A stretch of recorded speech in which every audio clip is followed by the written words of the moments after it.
Bonsoir, bienvenue sur la voie de Morgane. J'espère que vous allez bien. Je vais reprendre tout de suite la lecture d'Anna Karénine de Tolstoï. Nous en étions à la 4e partie, au chapitre 1. Les Karénines continuaient à vivre sous le même toit, mais demeuraient complètement étrangers l'un à l'autre. Pour ne point donner prise aux commentaires des domestiques, Alexis Alexandrovitch jugeait nécessaire de se montrer tous les jours en compagnie de sa femme, mais il dînait rarement chez lui. Vronsky ne paraissait jamais. Anna le rencontrait au dehors et son mari le savait. Tous les trois souffraient d'une situation qui eût été intolérable si chacun d'eux ne l'avait jugée transitoire. Alexis Alexandrovitch s'attendait à voir cette belle passion prendre fin, comme toute chose en ce monde, avant que son honneur fût ostensiblement entaché. Anna, la cause de tout le mal et sur qui les conséquences en pesaient le plus cruellement, n'acceptait sa position que dans la certitude d'un dénouement prochain. Elle ignorait d'ailleurs ce qu'il serait au juste. Influencé par elle à son insu, Vronsky partageait également cette conviction. Quelque événement indépendant de sa volonté allait survenir qui lèverait tous les obstacles. Au milieu de l'hiver, Vronsky eut une semaine ennuyeuse à traverser. On le chargea de montrer Pétersbourg à un prince étranger, et cet honneur, que lui valurent sa belle prestance, son tact parfait et sa science du grand monde, lui parut fastidieux. Le prince voulait être à même de répondre à toutes les questions qui lui seraient posées à son retour et profiter largement des plaisirs russes. Il fallut donc lui montrer les curiosités pendant le jour, les lieux de débauche pendant la nuit.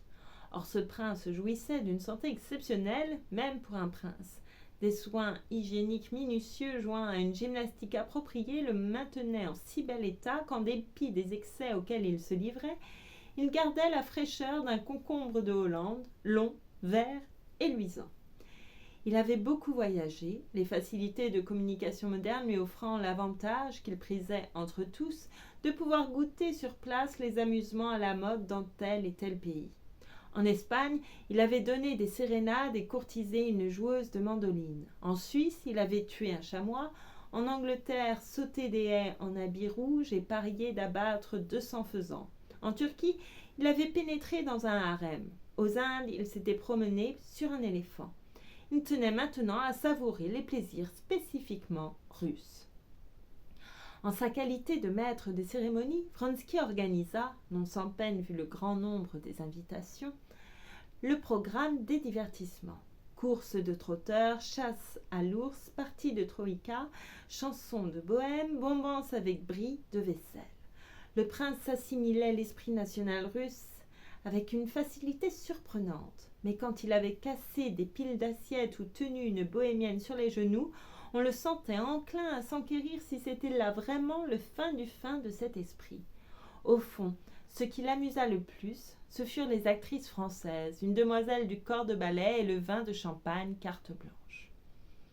Vronsky avait l'habitude des princes, mais soit qu'il eût changé dans les derniers temps, soit qu'il eût vu celui-ci de trop près, la semaine qu'il dut passer en sa compagnie lui sembla cruellement longue. Il éprouva sans cesse l'impression d'un homme préposé à la garde d'un fou dangereux qui redouterait son malade et craindrait pour sa propre raison. Pour ne pas s'exposer à un affront, il lui fallut d'un bout à l'autre se retrancher dans une réserve officielle et déférente. Le prince traitait de haut jusqu'aux personnes qui, à la grande surprise de son guide, se mettaient en quatre pour lui procurer des plaisirs nationaux, et les propos qu'il tint sur les femmes russes qu'il daigna étudier contraignirent plus d'une fois le jeune homme à rougir d'indignation. Cependant, ce qui irritait le plus Vronsky, c'était de trouver dans ce personnage comme un reflet de lui-même, et ce miroir n'avait rien de flatteur. L'image qu'il y voyait était celle d'un homme bien portant, très soigné, fort sot et fort entiché de sa personne. Un gentleman, évidemment, d'humeur égale avec ses supérieurs, simple et bon enfant avec ses pairs, d'une bienveillance hautaine avec ses inférieurs. Vronsky se comportait exactement de même et s'en faisait un mérite. Mais, s'adressant à lui, les airs protecteurs l'offusquaient. Quel animal! Est-ce possible que je lui ressemble? Pensait-il. Aussi, au bout de la semaine, fut-il heureux de quitter ce miroir incommode sur le quai de la gare où le prince, en partant pour Moscou, lui adressa ses remerciements. Il venait d'une chasse à l'ours où la crânerie russe avait pu, durant toute la nuit, se donner libre carrière. Chapitre 2. Vronsky trouva en rentrant chez lui un billet d'Anna. « Je suis malade et malheureuse, écrivait-elle. Je ne puis sortir et ne puis me passer plus longtemps de vous voir. Venez ce soir. Alexis Alexandrovitch sera au conseil de 7h à 10h. » Quelque peu surpris de voir Anna enfreindre la défense formelle de son mari, il résolut pourtant de déférer à son désir. Promu colonel au cours de l'hiver, Vronsky avait quitté le régiment et vivait seul. Après le déjeuner, il s'étendit sur un divan et bientôt le souvenir des hideuses scènes des derniers jours se lia dans son esprit à celui d'Anna et d'un traqueur qui avait joué un grand rôle dans la chasse à l'ours. Il finit par s'endormir et ne se réveilla, tremblant d'effroi, qu'à la nuit tombée. Il se hâta d'allumer une bougie. Que m'est-il arrivé? Qu'ai-je vu de si terrible en rêve? Ah, oui, le traqueur, un petit bonhomme malpropre à barbe ébouriffée, faisait je ne sais quoi, courbé en deux, et tout à coup il s'est mis à prononcer en français des mots étranges. Je n'ai rien rêvé d'autre, voyons. Pourquoi cette épouvante? Mais en se rappelant le bonhomme et ses mots français incompréhensibles, il se sentit frissonner de la tête aux pieds. Quelle folie! Murmura-t-il en jetant un regard à la pendule. Elle marquait déjà 8h30. Il sonna son domestique, s'habilla rapidement, sortit et, oubliant son rêve, ne s'inquiéta plus que de son retard. En approchant de la maison des Karénine, il consulta sa montre et vit qu'il était 9h moins 10. Un coupé attelé de 2 chevaux gris était arrêté devant la porte. Il reconnut la voiture d'Anna. « Elle voulait venir chez moi, se dit-il, et c'eût été préférable car je n'aime guère franchir le seuil de cette maison. Après tout, tant pis, je ne veux pas avoir l'air de me cacher. » Et avec le sang-froid d'un homme habitué dès l'enfance à ne jamais rougir, il quitta son traîneau et se dirigea vers la porte. Au même moment, celle-ci s'ouvrit et le Suisse, une couverture sous le bras, fit avancer la voiture. Si peu observateur que fut Vronsky, la surprise qui se peignit à sa vue sur les traits du Suisse ne put lui échapper. Il avança cependant et vint jusque se heurter à Alexis Alexandrovitch, dont un bec de gaz éclaira en plein le visage livide et affaissé, le chapeau noir et la cravate blanche tranchant sur le col de castor. Les yeux mornes de Karénine se fixèrent sur Vronsky. Celui-ci salua et Alexis Alexandrovitch, serrant les lèvres, mit la main à son chapeau et passa outre. Vronsky le vit monter en voiture sans se retourner, prendre par la portière la couverture et les jumelles que lui tendait le Suisse et finalement disparaître. Il pénétra de son côté dans le vestibule, la physionomie renfrognée. Une lueur sinistre d'orgueil offensé courait dans son regard. Quelle situation, se disait-il. Si encore il voulait défendre son honneur, je pourrais agir, traduire mes sentiments d'une façon quelconque, mais cette faiblesse ou cette lâcheté, grâce à lui j'ai l'air d'un fourbe et rien ne saurait m'être plus pénible. Depuis l'explication qu'il avait eue avec Anna dans le jardin de Mademoiselle Fred, les idées de Vronsky avaient beaucoup changé. Comme Anna s'était donnée tout entière, elle n'attendait rien de l'avenir qui ne lui vînt de son amant. Et celui-ci, dominé par elle, ne croyait plus à la possibilité d'une rupture. Renonçant de nouveau à ses rêves ambitieux, il cédait à la violence de la passion qui l'emportait de plus en plus vers cette femme. Il perçut dès l'antichambre des pas qui s'éloignaient et comprit qu'elle rentrait au salon après avoir guetté son arrivée. « Non » s'écria-t-elle à la vue de Vronsky, tandis qu'au son de sa propre voix ses yeux se remplissaient de larmes. « Il n'y a plus moyen de vivre ainsi. Ou alors cela arrivera beaucoup, beaucoup plus tôt. Qu'y a-t-il, mon ami ? Il y a que j'attends, que je suis à la torture depuis 2 heures. Mais non, je ne veux pas te chercher querelle. Si tu n'es pas venu, c'est que tu as eu quelque empêchement sérieux. Non, je ne te gronderai pas. » Elle lui posa les 2 mains sur les épaules et l'enveloppa d'un regard extasié bien que scrutateur. Elle le contemplait pour tout le temps où elle ne l'avait point vu, impatiente comme toujours de vérifier l'image qu'elle s'était formée de lui pendant l'absence. Et comme toujours, l'imagination l'emportait sur la réalité. Chapitre 3. « Tu l'as rencontré ?» demanda-t-elle quand ils furent assis près du guéridon qui supportait la lampe. « Te voilà puni d'être venu si tard. »« Oui, mais comment cela s'est-il fait? Je le croyais au conseil. » Il en est revenu pour repartir je ne sais où. Mais peu importe, ne parlons plus de cela. Dis-moi plutôt où tu étais. Toujours avec le prince ? Elle connaissait les moindres détails de sa vie. Il voulut répondre que, n'ayant pas dormi de la nuit, il s'était laissé surprendre par le sommeil, mais la vue de ce visage heureux et ému lui rendit cet aveu pénible. Il prétendit donc avoir été contraint de présenter son rapport après le départ du prince. « Mais c'est fini maintenant, le voilà parti. »« Oui, Dieu merci. J'en avais assez, je t'assure. »« Pourquoi donc ? N'avez-vous pas mené la vie qui vous est habituelle à vous autres jeunes gens ?» dit-elle soudain renfrognée en prenant sans regarder Vronsky un ouvrage au crochet qui se trouvait sur la table. « Il y a longtemps que j'ai renoncé, répondit-il, cherchant à deviner la cause de ce changement subit de physionomie.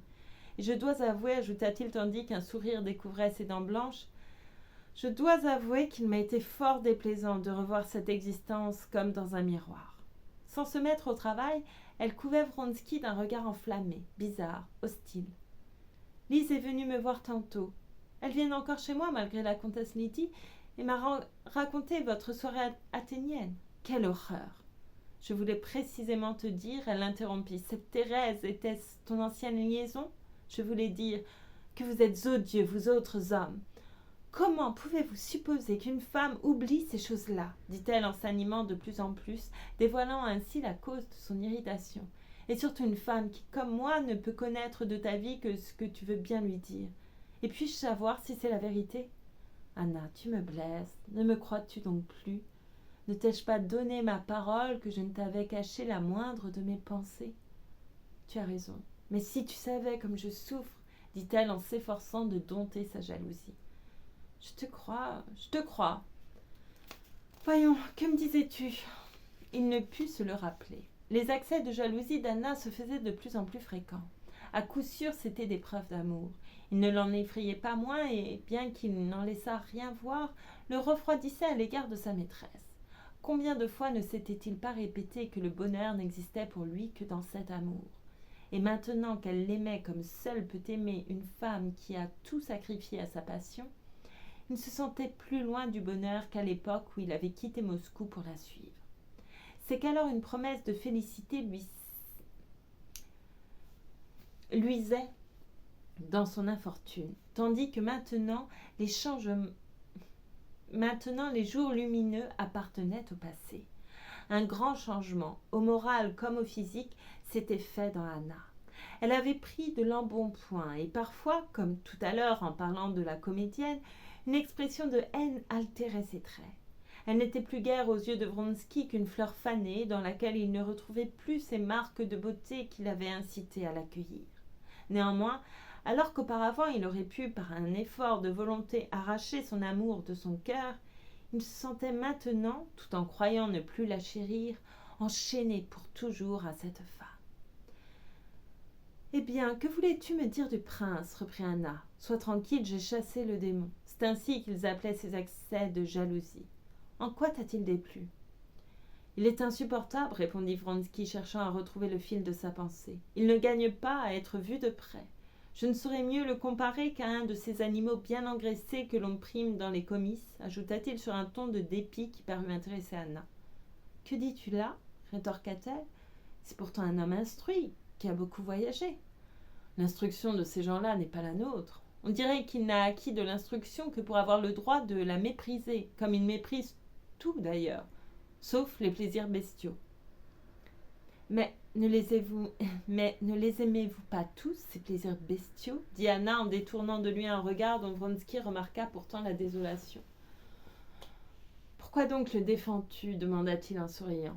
Je ne le défends pas, il m'est trop indifférent pour cela. Mais si cette existence te déplaisait autant que tu le dis, tu aurais pu, il me semble, te faire excuser.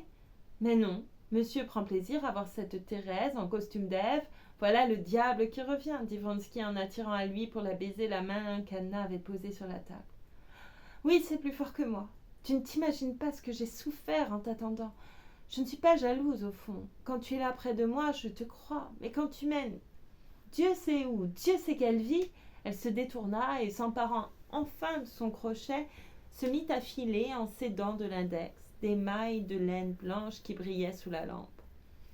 Sa main fine tournoyait nerveusement sous le poignet brodé.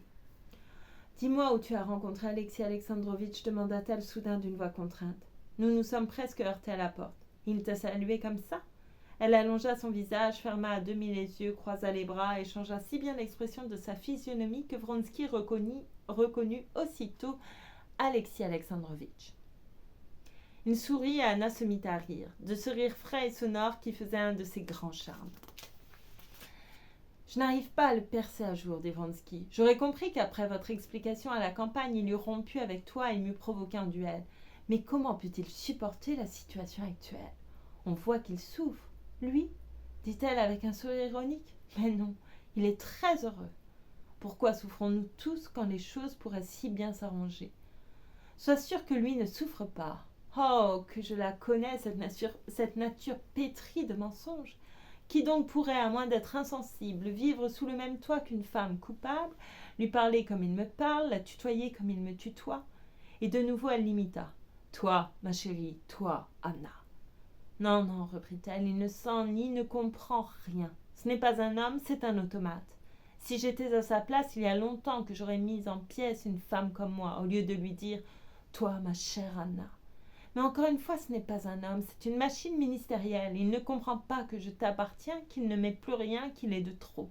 Non, non, laissons cela. Tu es injuste, mon ami, dit Vronsky en cherchant à la calmer. Mais peu importe, ne parlons plus de lui. Parlons de toi, de ta santé. Qu'a dit le médecin? Elle le regardait avec une gaieté railleuse. Certains travers de son mari lui revenaient évidemment à la mémoire, dont elle se fût volontiers gaussée. Sans doute, continua-t-il, le malaise dont tu as souffert était une conséquence de ton état. Quand attends-tu ta délivrance? La flamme mauvaise s'éteignit dans les yeux d'Anna et le rictus moqueur céda la place à un sourire d'une douce mélancolie. Bientôt, bientôt. Tu dis que notre position est affreuse et qu'il faut en sortir. Si tu savais combien elle m'est odieuse et ce que je donnerais pour pouvoir t'aimer librement. Je ne souffrirai plus et je ne te fatiguerai plus de ma jalousie. Mais bientôt tout changera. Et pas comme nous le pensons. Elle s'attendrissait sur elle-même, les larmes l'empêchèrent de continuer. Elle posa sur le bras de Vronsky sa belle main blanche dont les bagues brillaient à la lumière de la lampe. Non, reprit-elle, cela n'arrivera pas comme nous le pensons. Je ne voulais pas te le dire, mais tu m'y contrains. Bientôt tout s'arrangera et nous ne souffrirons plus. Je ne te comprends pas, dit Vronsky, bien qu'il la comprit fort bien. Tu veux savoir quand ce sera? Bientôt. Et je n'en relèverai pas. Ne m'interromps pas, dit-elle en précipitant ses mots. Je le sais avec certitude. Je mourrai, j'en suis très contente. Pour moi comme pour vous deux, ma mort sera une délivrance. Les larmes lui coulaient des yeux. Vronsky se pencha sur elle et lui couvrit la main de baisers, dissimulant sa propre émotion, qu'il n'arrivait pas à surmonter tout en la sachant dénuée de fondement. Oui, c'est cela, aime-moi bien, murmurait-elle en lui serrant vigoureusement la main. C'est tout ce qui nous reste. Quelle folie! Puis enfin prononçait Vronsky en relevant la tête. Tu ne sais plus ce que tu dis. Je dis ce qui est vrai. Qu'est-ce qui est vrai? Que je mourrai, je l'ai vu en rêve. En rêve, répéta Vronsky, qui se rappela aussitôt le petit homme de son cauchemar. Oui, en rêve, il y a déjà longtemps de ça, je rêvais que j'entrais en courant dans ma chambre pour y prendre ou y demander je ne sais quoi. Tu sais comme cela se passe dans les rêves, fit-elle, les yeux dilatés par l'effroi. Et dans un coin de ma chambre, j'apercevais quelque chose. Quelle extravagance! Comment peux-tu croire? Mais elle ne se laissa pas interrompre, ce qu'elle racontait lui semblait trop important. Et ce quelque chose se retourne, et j'aperçois un petit homme à la barbe ébouriffée, malpropre, horrible à voir. Je veux me sauver, mais il se penche vers un sac dans lequel il remue je ne sais quoi. Elle fit le geste de quelqu'un qui fouille dans un sac. La terreur était peinte sur son visage, et Vronsky, se rappelant son propre rêve, sentit cette même terreur l'envahir. Et tout en fourgonnant, il parlait vite, vite, vite en français et d'une voix grasseillante. Il faut battre le fer, le broyer, le pétrir. Saisi d'effroi, je cherchais à m'éveiller, mais je ne me réveillais qu'en rêve, en me demandant ce que cela signifiait. J'entendis alors Corneille me dire « C'est en couche, ma chère dame, c'est en couche que vous mourrez. » Et sur ce, je revins à moi. Quel amas d'absurdité, s'obstinait à prétendre Vronsky sans la moindre conviction d'ailleurs. N'en parlons plus. Sonne, je vais faire servir le thé. Non, attends, il me semble que... Soudain, elle s'arrêta. Ses traits se détendirent. Une sérénité grave, attentive, se répandit sur tout son visage. Mais Vronsky ne comprit pas qu'elle venait de sentir une vie nouvelle s'agiter dans son sein. Chapitre 4. Après sa rencontre avec Vronsky, Alexis Alexandrovitch s'était rendu aux Italiens, ainsi qu'il en avait l'intention.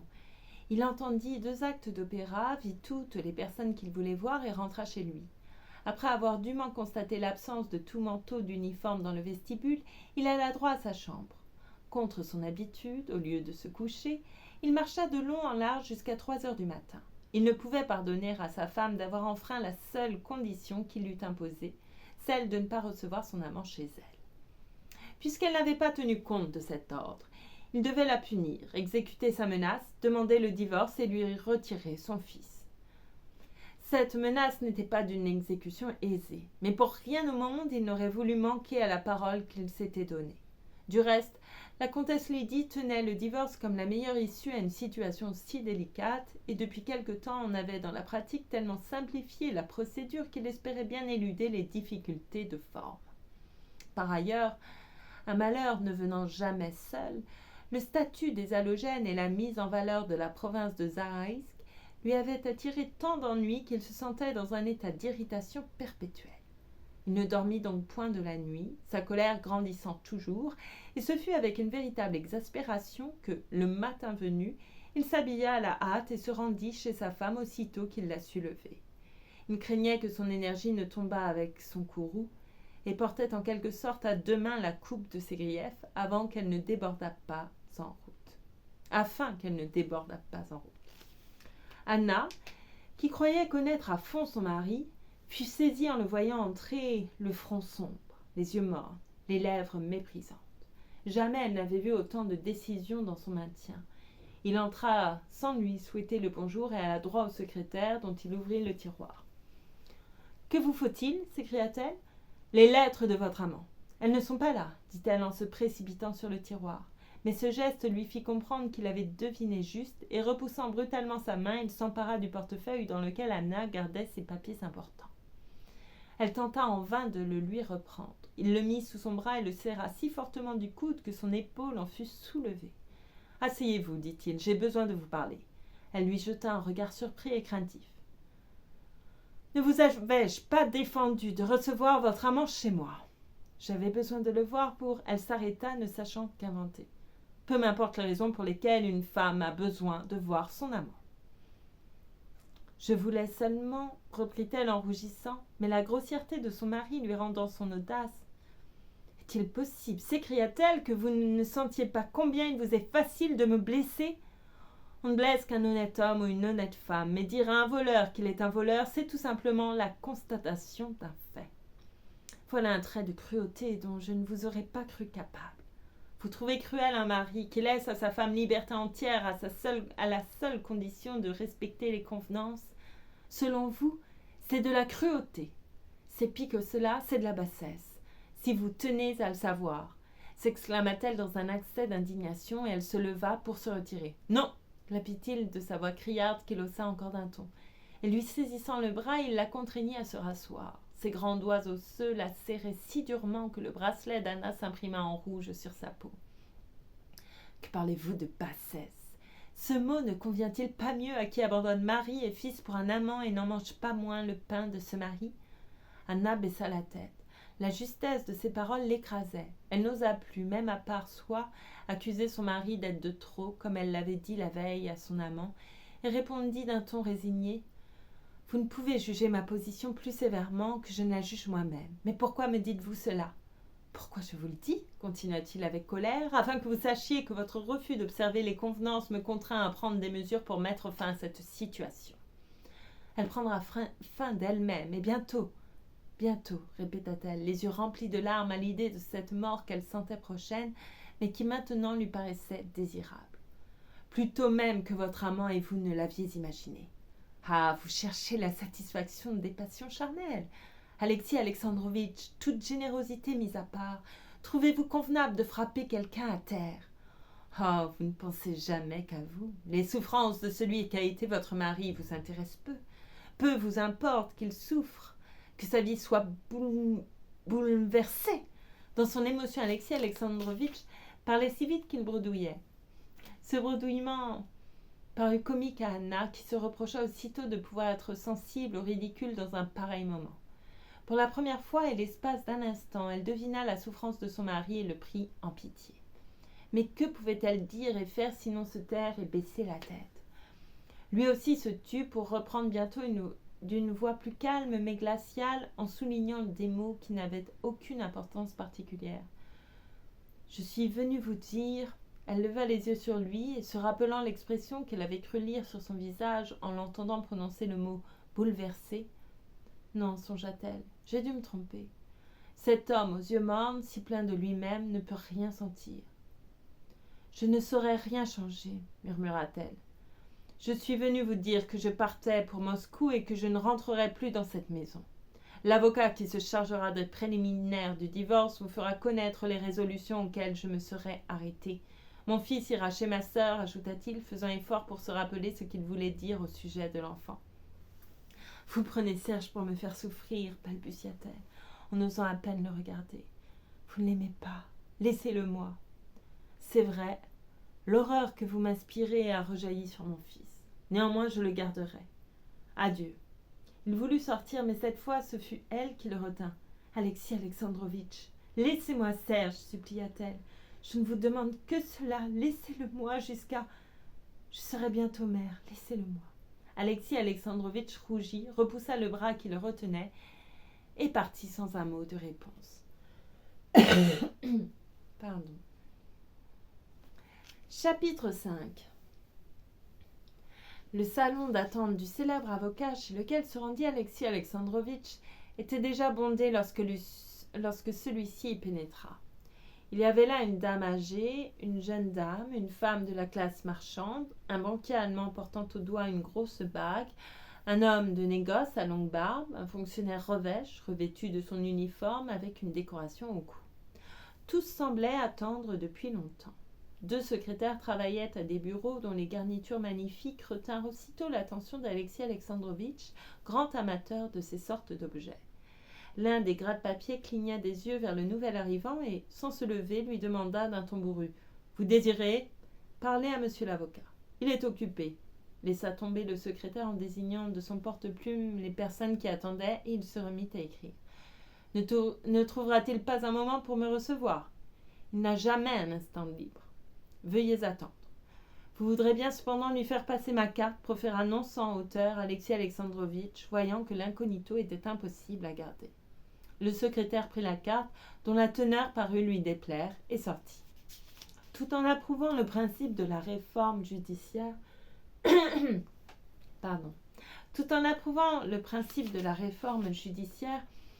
Alexis Alexandrovitch critiquait certains détails de son application, autant du moins qu'il était capable de critiquer une institution sanctionnée par le pouvoir suprême. Sa longue pratique administrative le rendait indulgent envers l'erreur. Il la tenait pour un mal inévitable auquel on pouvait toujours… Pardon, le micro est tombé. Excusez-moi.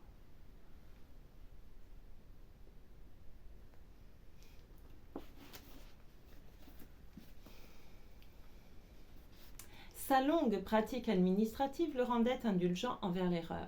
Il la tenait pour un mal inévitable auquel on pouvait toujours porter remède.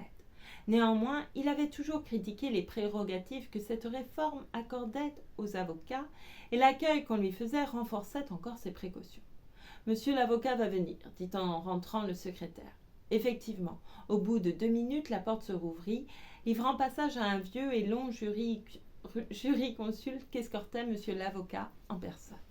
C'était un petit homme chauve, avec une barbe noire tirant sur le roux, un front bombé et de longs sourcils clairs. Depuis la cravate et la chaîne de montre double jusqu'aux bottines vernies, sa toilette de jeune premier décelait la prétention et le mauvais goût. Il avait les traits intelligents, mais vulgaires. « Donnez-vous la peine d'entrer, dit-il d'une voix lugubre en se tournant vers Alexis Alexandrovitch. Et, le faisant passer devant lui, il ferma la porte. « S'il vous plaît, fit-il en désignant un fauteuil près de son bureau chargé de papiers. Lui-même s'installa à la place présidentielle, frotta l'une contre l'autre ses petites mains dont les doigts courts s'ornaient de poils blancs et pencha la tête pour écouter. Mais à peine figé dans cette pose, il se redressa soudain avec une vivacité inattendue pour attraper une mitre qui volait au-dessus de la table. Puis il reprit bien vite sa première attitude. Avant de vous expliquer l'affaire qui m'amène ici, dit Alexis Alexandrovitch en suivant d'un œil étonné les gestes de l'avocat, je dois vous demander le secret le plus absolu. Un sourire imperceptible souleva les grosses moustaches roussâtres de l'homme de loi. Si je n'étais pas capable de garder les secrets que l'on me confie, je ne serais point avocat, dit-il. Cependant, si vous désirez une assurance particulière, Alexis Alexandrovitch jeta un regard sur lui et crut remarquer que ses yeux gris et malicieux avaient tout deviné. Mon nom ne vous est sans doute pas inconnu, reprit-il. Comme tous les Russes, je sais combien vous avez rendu de service à notre pays, répondit l'avocat qui s'inclina après avoir attrapé une seconde mythe. Alexis Alexandrovitch soupira. Il hésitait encore à parler, mais brusquement il se décida et une fois en train, il continua sans hésitation, de sa voix claire et perçante, en insistant sur certains mots. « J'ai le malheur, dit-il, d'être un mari trompé. Je voudrais rompre légalement les liens qui m'unissent à ma femme, en d'autres termes divorcer, mais de manière que mon fils soit séparé de sa mère. » Les yeux gris de l'avocat faisaient leur possible pour rester sérieux. Mais Alexis Alexandrovitch ne put se dissimuler qu'il brillait d'une joie que n'expliquait point suffisamment la perspective d'une bonne affaire. C'était l'éclat de l'enthousiasme, du triomphe, ce feu sinistre qu'il avait déjà remarqué dans les yeux de sa femme. « Vous désirez mon aide pour obtenir le divorce ?»« Précisément. Mais je dois vous prévenir qu'il s'agit aujourd'hui d'une simple consultation. Je tiens à rester dans certaines bornes et renoncerai au divorce s'il ne pouvait se concilier avec les formes que je désire observer. Il en va toujours ainsi. Vous resterez parfaitement libre d'agir comme bon vous semblera. » Craignant d'offenser son client par une gaieté que son visage cachait mal, l'homme de loi fixa son regard sur les pieds d'Alexis Alexandrovitch. Et bien que juste à ce moment une mythe vint à la portée de sa main, il s'abstint de l'attraper par respect pour la situation. Je connais dans ses traits généraux la législation en pareille matière, mais j'ignore les diverses formes usitées dans la pratique. Bref, vous désirez que je vous expose les diverses manières de réaliser votre désir, dit l'avocat entrant avec un certain plaisir dans le ton de son client. Et sur un signe affirmatif de celui-ci, il continua en jetant de temps en temps un regard furtif sur le visage d'Alexis Alexandrovitch que l'émotion tachetait de plaques rouges. Selon nos lois, il eut une nuance de dédain pour nos lois. Selon nos lois, le divorce n'est possible que dans les 3 cas suivants. Qu'on attend. Qu'on attende, s'écria-t-il à la vue de son secrétaire qui ouvrait la porte. Il se leva cependant, alla lui dire quelques mots et reprit sa place. Je disais donc, dans les 3 cas suivants, vice physique de l'un des époux, disparition de l'un d'eux pendant 5 ans, il pliait en faisant cette énumération ses gros doigts velus l'un après l'autre. Enfin, l'adultère. Il prononça ce mot avec une satisfaction évidente.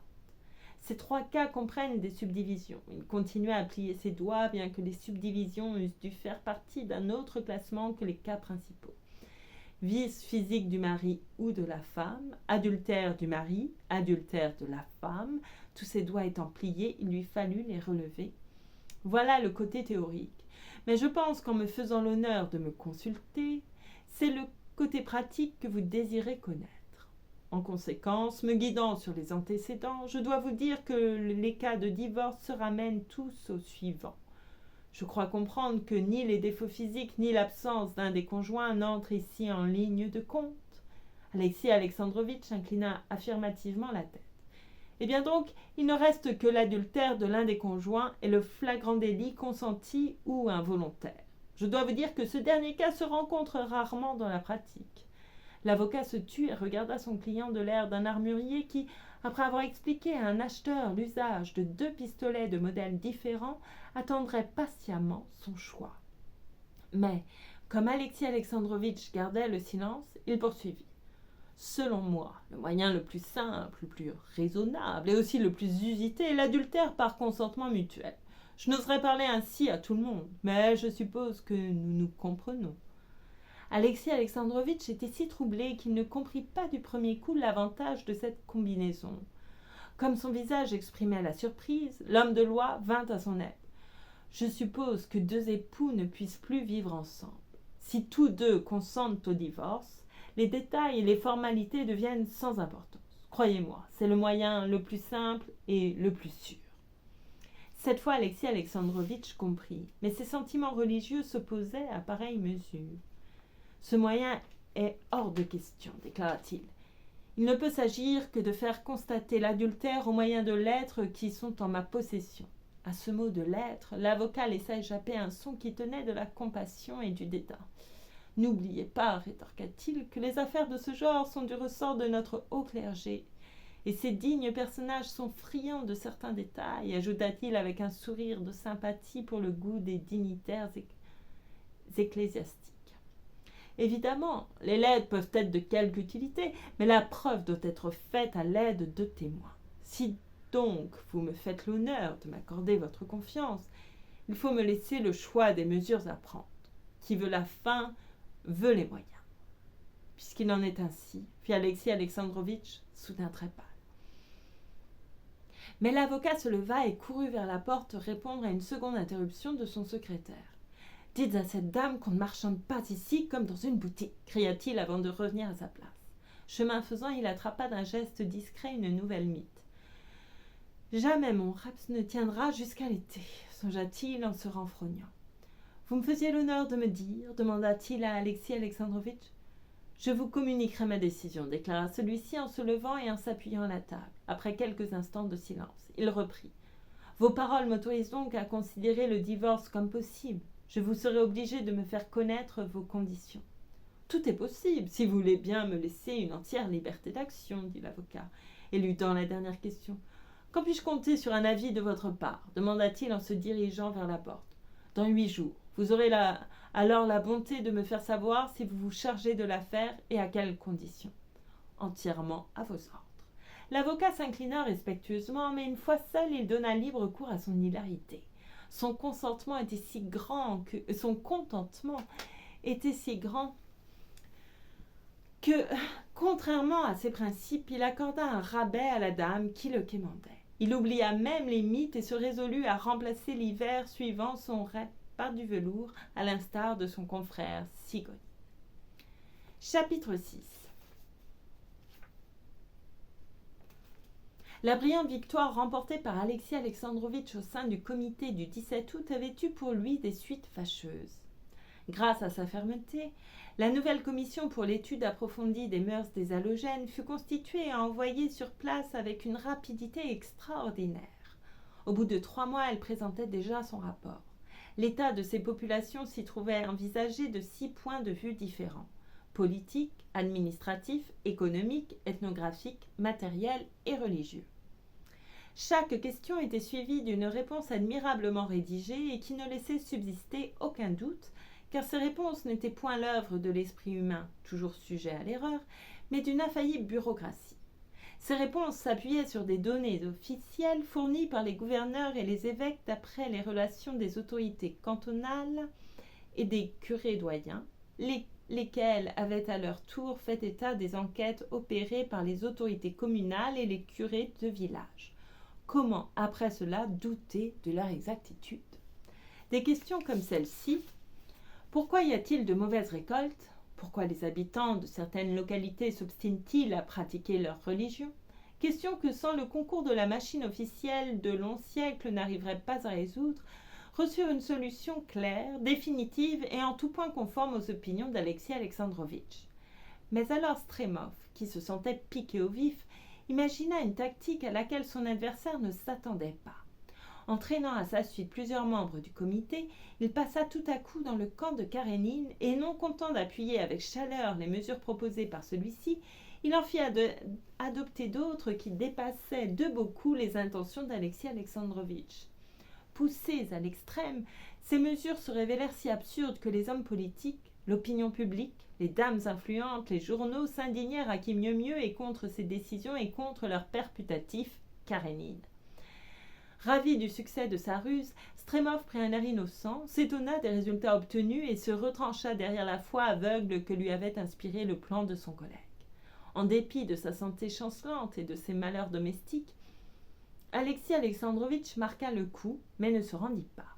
Une scission se produisit au sein du comité. Les uns, avec Stremov, expliquèrent leur erreur par excès de confiance dans les travaux de la commission d'enquête, dont ils traitaient maintenant les rapports d'absurdes et de non-avenus.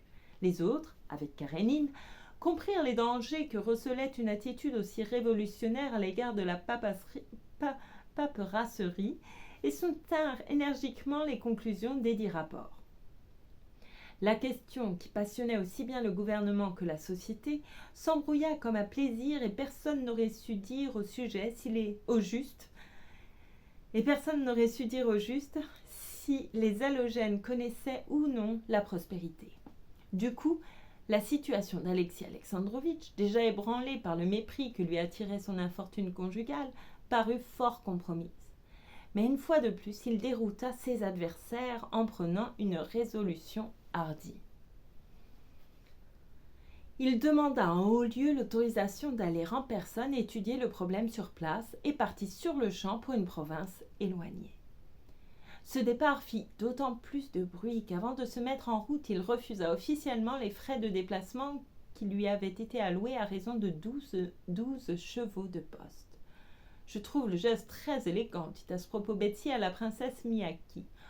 Pourquoi accorder des frais de poste quand tout le monde sait que les chemins de fer vont maintenant partout ?» Cette manière de voir ne fut point du goût de la princesse. « Hé, riposta-t-elle, cela vous plaît à dire ? On voit bien que vous êtes riche à millions. Quant à moi, je suis toujours contente de voir mon mari partir en tournée d'inspection. Ces frais de déplacement paient ma voiture et mon cocher. » Alexis Alexandrovitch passa par Moscou et s'y arrêta 3 jours. Le lendemain de son arrivée, comme il allait faire visite au gouverneur et atteignait le carrefour de la rue des Gazettes, toujours encombré de fiacres et de voitures de maître, il s'entendit héler par une voix si gaie, si claironnante, qu'il lui fut impossible de ne pas se retourner. Au coin du trottoir, Stepan Arcadievitch, vêtu d'un paletot court à la dernière mode, coiffé de guingois d'un chapeau non moins court et non moins à la mode, souriant de ses dents blanches et de ses lèvres rouges, Stepan Arcadievitch, toujours jeune, toujours gai, toujours éblouissant, lui intimait d'un ton péremptoire l'ordre de s'arrêter. Tout en faisant d'une main force geste à son beau-frère, il s'appuyait de l'autre à la portière d'une voiture où se montrait entre 2 têtes de bambins une dame en chapeau de velours qui prodiguait elle aussi gestes et sourires. C'était Dolly et ses enfants. Alexis Alexandrovitch ne comptait pas voir de monde à Moscou et son beau-frère moins que personne. Il se contenta donc de soulever son chapeau et voulait continuer son chemin quand Stepan Arcadievitch, faisant signe au cocher d'arrêter, accourut à lui dans la neige. « Comment, c'est toi? Et tu as le front de ne pas nous prévenir. J'ai vu hier soir chez Dussault le nom de Karénine sur le tableau des arrivées et l'idée ne m'est pas venue que ce fût toi, dit-il en passant sa tête à la portière et en frappant ses pieds l'un contre l'autre pour en secouer la neige. Voyons, répéta-t-il, comment ne nous as-tu pas avertis? Le temps m'a manqué, je n'ai pas une minute à moi, répondit sèchement Alexis Alexandrovitch. Viens voir ma femme, elle le désire beaucoup. Karénine ôta la couverture qui recouvrait ses jambes frileuses et, quittant sa voiture, se fraya un chemin dans la neige jusqu'à celle de Dolly. Que se passe-t-il donc, Alexis Alexandrovitch, pour que vous nous évitiez ainsi demanda-t-elle en souriant. J'ai été très occupée. Charmée de vous voir, répondit-il d'un ton qui prouvait clairement le contraire. Comment allez-vous? Que devient ma chère Anna? Alexis Alexandrovitch émit quelques sons vagues et voulut se retirer, mais Stepan Arcadievitch le retint. Sais-tu ce que nous allons faire? Dolly, invite-le à dîner pour demain avec Kosnichev et Pestsov. Faisons-lui connaître nos fortes têtes moscovites. C'est cela, venez, je vous en prie, à 5 heures ou à 6 si vous préférez. Mais voyons, dites-moi ce que fait ma chère Anna il y a si longtemps. Elle va bien, marmonna Alexis Alexandrovitch en fronçant le sourcil. Très heureux de vous avoir rencontré. Et il regagna sa voiture. Vous viendrez, lui cria encore Dolly. Alexis Alexandrovitch répondit quelques mots qui se perdirent dans le bruit des équipages. Je passerai te voir demain, lui cria Stepan Arcadievitch. Alexis Alexandrovitch s'enfonça dans sa voiture comme s'il eût voulu disparaître.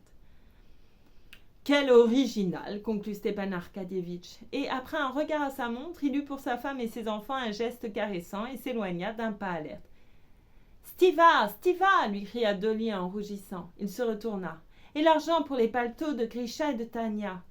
Tu diras que je réglerai. Il salua d'un signe de tête un de ses amis qui passait en voiture et se perdit dans la foule. Chapitre 7. Le lendemain, qui était un dimanche, Stepan Arcadievitch passa au Grand Théâtre pour assister à la répétition d'un ballet et offrit à Marie Tchibissov, une jolie danseuse qui débutait sous sa protection, le collier de corail qu'il lui avait promis la veille. « Profitant de la demi-obscurité des coulisses, il put embrasser à loisir la frimousse radieuse de la jeune personne et convenir avec elle que, ne pouvant arriver au début du ballet, il ferait son apparition pour le dernier acte et l'emmènerait souper. Du théâtre, Stepan Arkadievitch se rendit aux Halles pour y choisir lui-même le poisson et les asperges du dîner. Et à midi précis, il entrait chez Dussault dans l'intention de rendre visite à 3 voyageurs qui, heureusement pour lui, s'étaient logés dans le même hôtel, à savoir son ami Lévin, de retour de l'étranger, son nouveau directeur fraîchement débarqué à Moscou pour une inspection, son beau-frère Karénine, qu'il tenait à compter parmi ses convives. Stepan Arkadievitch aimait la bonne chère. Il aimait surtout offrir des dîners aussi brillants par l'ordonnance des mets que par le choix des convives. Le programme qu'il avait combiné pour ce jour-là le comblait d'aise. Le menu comprenait des perches tout frais sorties de l'eau, des asperges et comme pièce de résistance, un simple mais superbe roast-beef, le tout avec accompagnement de vins appropriés. Quant aux convives, il comptait réunir Kitty et Lévin et, pour dissimuler cette rencontre, une cousine et le jeune Tcherbatsky. Kosnichev, le philosophe moscovite, et Karénine, l'homme pratique pétersbourgeois, constitueraient ici la pièce de résistance, pièce que garnirait et relèverait cet original de Petsov. Enfant gâté de 50 ans, historien, musicien, bavard, enthousiaste et libéral, lequel servirait de boutefeu. La pensée de ce festin souriait d'autant plus à Stepan Arkadievitch qu'il venait de toucher le second acompte sur la vente de son bois et que depuis quelque temps Dolly faisait preuve envers lui d'une indulgence exquise. Toutefois, sans altérer précisément sa bonne humeur, 2 points noirs ne laissaient pas de le chiffonner. En premier lieu, la conduite de son beau-frère, qui, dédaignant de venir les voir, lui avait fait dans la rue un accueil plutôt revêche. En rapprochant la froideur d'Alexis Alexandrovitch de certains bruits qui étaient parvenus jusqu'à lui sur sa sœur et Vronsky, il devinait un incident grave entre le mari et la femme. En second lieu, la réputation inquiétante du nouveau directeur qui passait, comme tous les nouveaux chefs, pour un bourreau de travail et un monstre de sévérité. Levé tous les matins à 6 heures, il abattait une besogne de cheval et non content d'exiger de ses subordonnés une ardeur analogue, il les traitait encore de turcs à mort. On lui attribuait en outre les idées politiques diamétralement opposées à celles que préconisait et son prédécesseur Stepan Arkadievitch. Or la veille, comme Oblonsky se présentait à lui dans les bureaux et en uniforme, le prétendu grincheux lui avait témoigné une prévenance si marquée qu'il jugeait de son devoir de lui faire maintenant une visite non officielle. Quelle réception l'attendait ? Il s'en préoccupait quelque peu, mais sentait d'instinct que tout se tasserait. « Bah, se disait-il en pénétrant dans l'hôtel, ne sommes-nous pas tous pêcheurs ? Pourquoi nous chercherait-il Noise ?»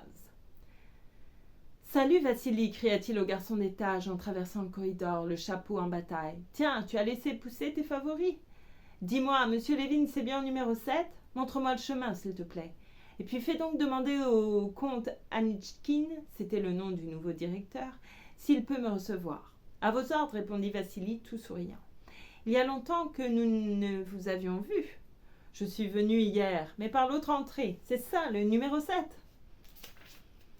Debout au milieu de sa chambre, Lévin prenait avec un paysan de Tver la mesure d'une peau d'ours. « Ah ah, vous en avez tué un !» s'écria dès la porte Stepan Arkadievitch. « La belle pièce est... Mais c'est une femelle.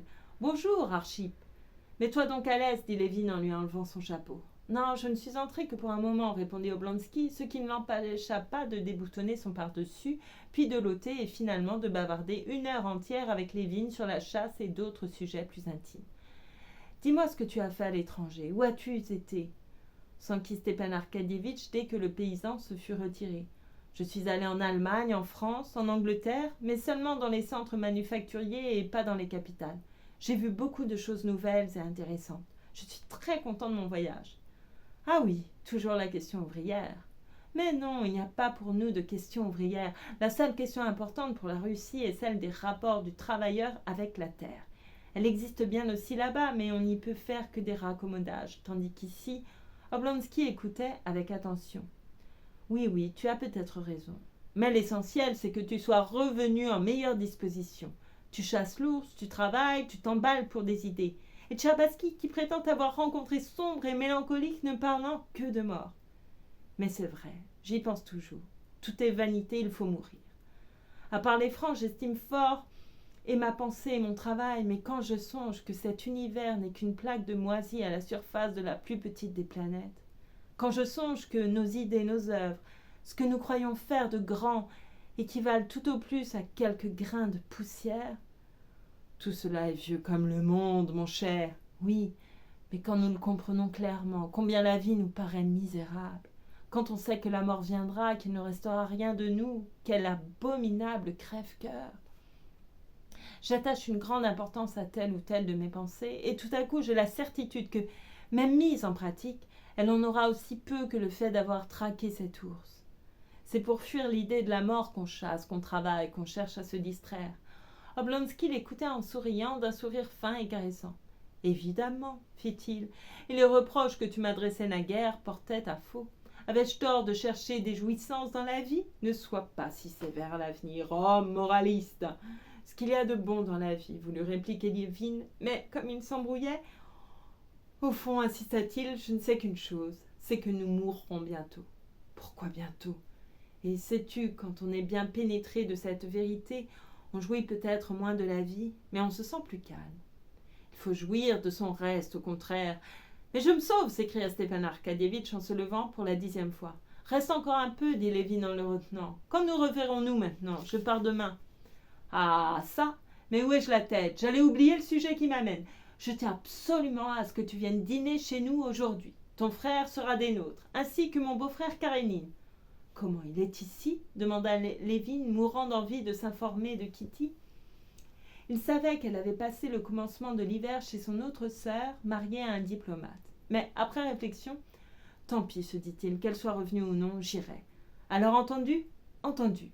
À 5 heures et en redingote. Stepan Arkadievitch se leva et descendit chez son nouveau chef. Son instinct ne l'avait pas trompé. Cet épouvantail se trouva être un homme charmant avec lequel il déjeuna et s'attarda à bavarder, si bien qu'il n'entra chez Alexis Alexandrovitch que longtemps après 3 heures. Chapitre 8. Après avoir assisté à la messe, Alexis Alexandrovitch ne bougea pas de chez lui ce jour-là, car il fallait régler 2 affaires importantes. Recevoir une députation d'halogènes en route pour Pétersbourg, puis passer à son avocat les instructions qu'il lui avait promises. Bien que constituée à son instigation, la députation d'halogènes pouvait présenter certains inconvénients, voire certains dangers. Et Karénine fut très content de la trouver encore à Moscou. Ces braves gens naïfs ne concevaient guère le rôle qu'on leur avait assigné. Ils croyaient devoir exposer tout crûment leurs besoins et se refusaient à comprendre que certaines de leurs doléances pouvaient faire le jeu du parti adverse et gâter toute l'affaire.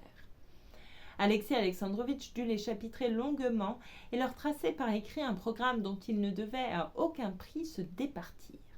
Après les avoir congédiés, il envoya à leur sujet plusieurs messages à Pétersbourg, notamment à la comtesse Lydie, qui avait la spécialité des députations et s'entendait mieux que personne à en tirer le parti voulu.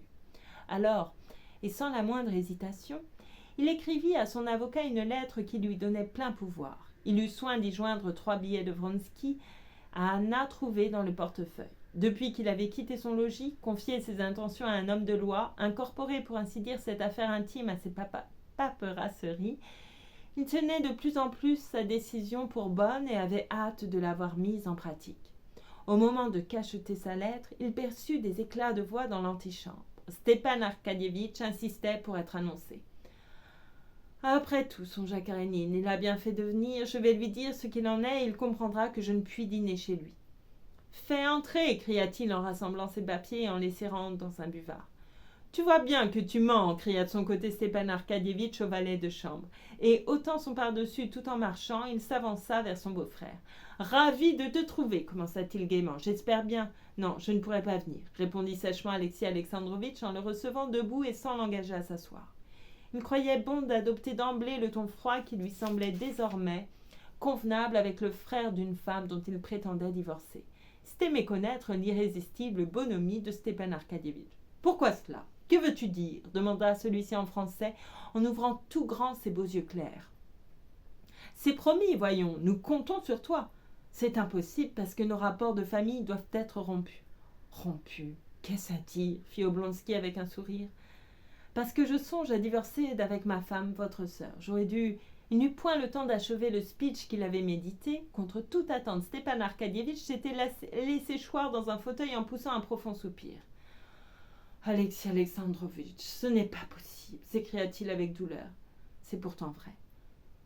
Excuse-moi, je ne peux pas le croire. » Karénine s'assit. Il sentait que ses paroles n'avaient pas produit l'effet voulu, qu'il allait devoir s'expliquer et qu'une explication, même catégorique, ne changerait rien à ses rapports avec Oblonsky. « Oui, reprit-il, je me vois dans la triste nécessité de demander le divorce. Laisse-moi te dire une chose. Alexis Alexandrovitch, connaissant d'une part ta haute conscience et d'autre part les excellentes qualités d'Anna, excuse-moi de ne pouvoir changer d'opinion sur son compte, je ne puis croire à tout cela. Il y a là quelque malentendu. Oh, si ce n'était qu'un malentendu, permets, je comprends, mais je t'en supplie, ne brusque pas les choses. Je ne les ai pas brusquées, le moins du monde, dit froidement Alexis Alexandrovitch, mais dans une question semblable, on ne peut prendre conseil de personne. Ma décision est irrévocable. C'est épouvantable, soupira Stepan Arkadievitch. Je t'en conjure, si, comme je le comprends, l'affaire n'est pas encore entamée, ne fais rien avant d'avoir causé avec ma femme. Elle aime Anna comme une sœur, elle t'aime, c'est une femme de grand sens. Par amitié pour moi, cause avec elle. Alexis Alexandrovitch se prit à réfléchir. Stepan Arkadievitch le considérait avec compassion. Alors c'est entendu, reprit-il après avoir respecté quelques instants son silence. Tu viendras la voir ? Je ne sais vraiment. Il me semble que nos relations doivent changer. Pourquoi cela ? Je n'en vois pas la raison. Laisse-moi croire qu'en plus des liens de famille, tu me rends une partie de l'amitié et de l'estime sincère que je t'ai toujours témoignée, dit Oblonsky en lui serrant la main. Si même tes soupçons devaient se confirmer, je ne me permettrai jamais de juger entre vous deux. Nos relations n'auront point à souffrir de votre différend. C'est pourquoi je te supplie de parler à ma femme. Nous différons d'avis sur ce point, répliqua sèchement Alexis Alexandrovitch. Aussi bien, laissons cela. Mais non, voyons. Qui t'empêche de venir ? Ne serait-ce qu'aujourd'hui, puisqu'aussi bien elle t'attend pour dîner. Parle-lui, je t'en conjure. Encore une fois, c'est une femme admirable. Ah, si vous y tenez tant que cela, j'irai, dit en soupirant Alexis Alexandrovitch. Et pour changer de conversation, il aborda ce sujet qui les intéressait fort tous les deux, à savoir la nomination inattendue du comte Anichkin à un poste aussi élevé. Karénine, qu'il n'avait jamais aimé, ne pouvait se défendre d'un sentiment d'envie bien naturel chez un fonctionnaire sous le coup d'un insuccès. « Eh bien, tu l'as vu ?» demanda-t-il avec un sourire fielleux. « Comment donc ? Il est passé hier dans les bureaux. Il m'a l'air actif et fort au courant des affaires. » Actif, c'est possible. Mais à quoi emploie-t-il son activité ? À créer du nouveau ou à modifier les créations des autres ? Le fléau de notre pays, c'est cette bureaucratie paperassière dont il se montre le digne représentant. J'ignore ses idées, mais il m'a paru très bon enfant. Je sors de chez lui, nous avons déjeuné ensemble et je lui ai appris à faire de l'orangeade au vin. Figure-toi qu'il ne connaissait pas encore cette boisson. Elle lui a beaucoup plu. Non, je t'assure, c'est un charmant garçon. Stepan Arkadievitch jeta un coup d'œil à la pendule. Sapristi, il est plus de 4 heures et il faut encore que je passe chez Dolgouchine. C'est convenu, tu viens dîner, n'est-ce pas ? Tu nous feras, ma femme et à moi, un vrai chagrin en refusant. Alexis Alexandrovitch reconduisit son beau-frère tout autrement qu'il ne l'avait accueilli. Puisque j'ai promis, j'irai, répondit-il sans le moindre enthousiasme. J'apprécie comme il convient ton bon vouloir et j'espère que tu n'auras pas à t'en repentir, conclut Oblonsky, qui avait repris sa belle humeur. Comme il se retirait en enfilant son pardessus, une des manches alla donner dans la tête du valet de chambre. Il partit d'un éclat de rire et revenant vers la porte, « À 5 heures, n'est-ce pas ?» insista-t-il encore une fois, « et sans façon, en redingote. » Et c'est la fin du chapitre 8, et c'est la fin de cette lecture également.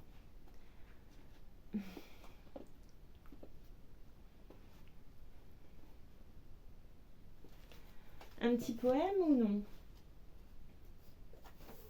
Allez, on va prendre ici.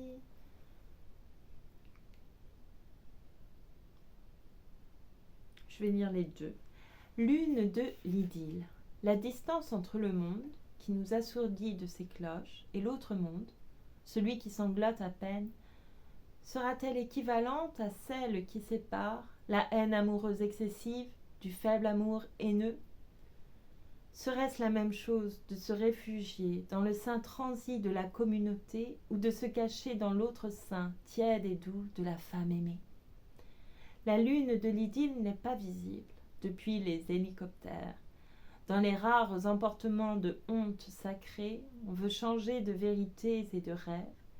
Mais dans les accès d'une fierté filtrée, on veut simplement changer l'univers. Et c'est précisément là que la haine ne peut se passer de l'amour. Si je me réveille dans la haine, je sais que je finirai par aimer au crépuscule. Sinon, je ne pourrais pas me survivre ni me surmourir. Après tout, la haine n'est vraiment saine que lorsqu'elle nous laisse un petit trou d'épingle pour observer furtivement les seins de l'amour. La lune de l'idylle n'est pas visible depuis les hélicoptères. Eh ben, il tombe bien ce poème. Feu de signalisation, rouge, comme le plus rayonnant des vins rouges, la blessure des vierges, le crépuscule fuchsia, le taureau déjà vaincu, le cœur grand ouvert, la rose incandescente, le dimanche qui naît, rouge dans le calendrier, le flamboyant en feu, le balcon de géranium, l'appel de tes lèvres, vert, comme le moindre arbre que tu vas respirer, pieds nus, sur le gazon, vert Méditerranée, vert désespoir, vert de la feuille et de la rosée, de la chance, du tissu vert, du perroquet de Flaubert, de Cézanne, de Silampa, des roseaux, de Lisbonne, du manteau des rêves, de tes yeux effrayés.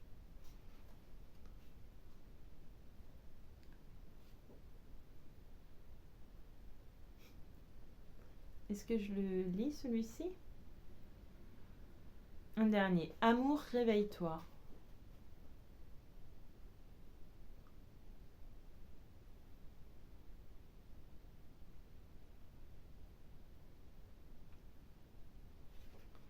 L'amour est un centre, belle mai.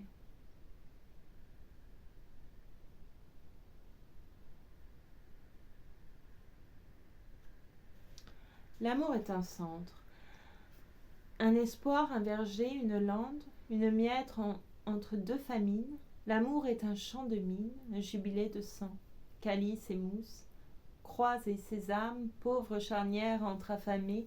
L'amour est un rêve ouvert, un centre avec peu de ramifications. Un tout au bord du rien, un feu de joie qui sera cendre. L'amour est un mot, un petit morceau d'utopie. Il est tout ça et beaucoup moins, et beaucoup plus. Il est une île, une tempête, un lac tranquille. En résumé, je dirais que l'amour est un artichaut qui perd peu à peu ses énigmes jusqu'à ce qu'il ne reste qu'une angoisse, un espoir, un petit fantôme. Je vais lire Deux beaux pieds et Amour, réveille-toi. La femme qui a deux beaux pieds jamais ne pourra être laide.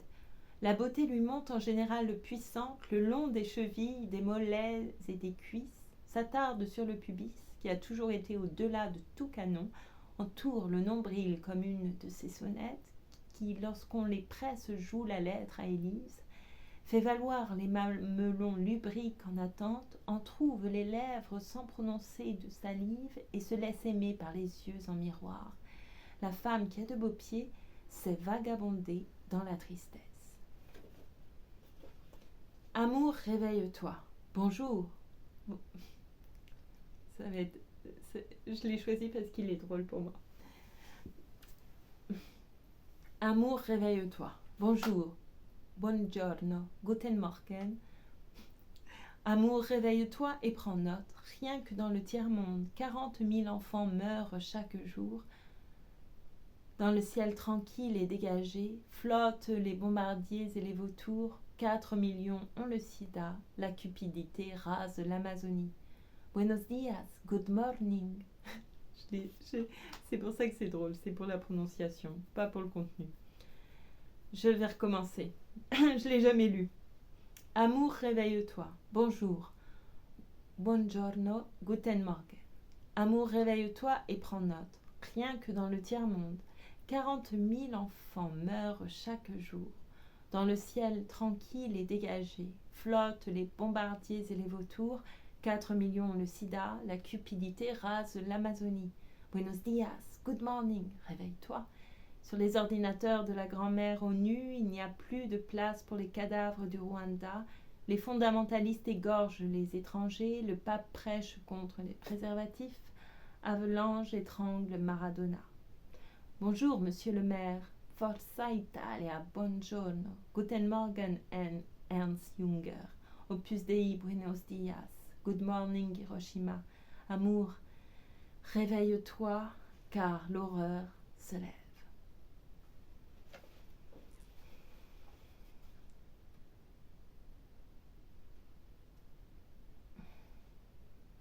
Alors, il me faut trouver un autre. J'ai pas envie de terminer sur celui-ci, même si... Pardon. Même si, il me semble juste. J'en prends un autre. J'apporte la mer dans un dé à coudre. La rose d'or ne se fane pas et n'a pas de parfum. Le ciel d'autrui qui t'empoisonne n'est plus bleu. J'apporte la mer dans un dé à coudre et ton visage est la nouvelle. Mes utopies portent le sceau de ta caresse. Si la mémoire ne raconte pas de belles choses, et si l'ennui couvre la nuit du désamour, si apparaît la vérité avec son coq reconnaissant, mes fantasmes inventent des lois contre ton oubli. Si ma fleur a le délire d'être vaillante et que ta raison cesse fondre dans le plaisir, j'apporte la mer dans un dé à coudre, et ton visage est mon amulette. Je ne parle à personne de ton pardon, je garde le secret. Bon. On a vu plus gai.